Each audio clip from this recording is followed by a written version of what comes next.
cells are on top of the underlives. Do the bladders, I guess the lungs, curiosity. These nanowires are very small, and there is a mesh, actually nano mesh, on which the drug can be leveled, and with special procedures they can bound for certain time. When these nanowires were injected with the drug, there are two possibilities. We have not studied morphologically at every aspect. They can move freely in the bloodstream. If they are even applied on the topically, they can stay there, and probably they can make binding with the cells at different areas. Probably it is believed that where there is injury, they can stop and make some bond. So the drug is localized in that area. So this could be one of the basic aspects. That's why these effects are getting much more better. But definitely we need to study more. In the United States, for knee surgery, they put all nanowires drug inside and cover it, and they can see that it is much more better very soon as compared to the normal situation. Now they are trying in Parkinson's disease in human cases injecting it. But of course, the molecular or cellular interaction is not very clear.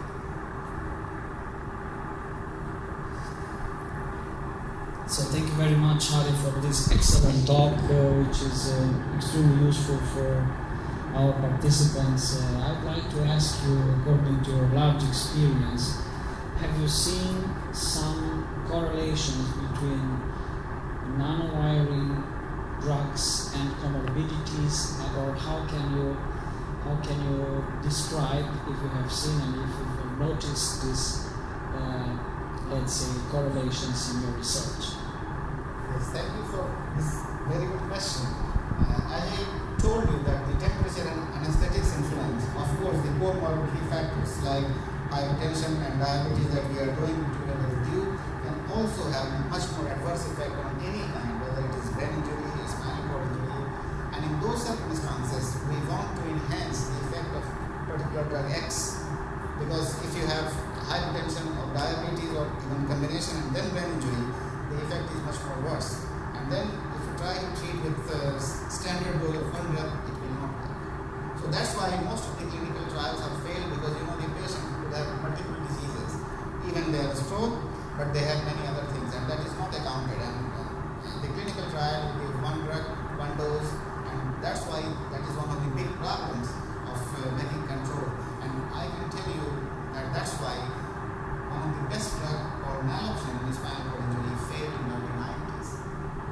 There were great interest, and it was supporting Dr. Weizian, Dr. Fedden. They're deeply involved and this is one of the largest clinical trials in the United States. But the patient category were different, and it failed. So what we have noticed, the answer to Hafi's question is that when we use normal cerebrolysin in these multiple disease conditions, it is not working that good. Either we have to increase the dose or repeated it, or given nanowire delivery of these drugs. They are much better, not curing, but they could be much more effective up to a certain period. For example, up to 12 hours they are doing good. We have not studied what will happen after 24 hours.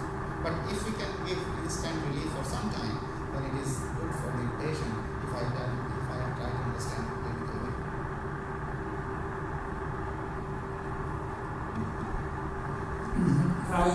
May I have a comment? Please. I am thinking that in your transmission electron microscope images, Yes.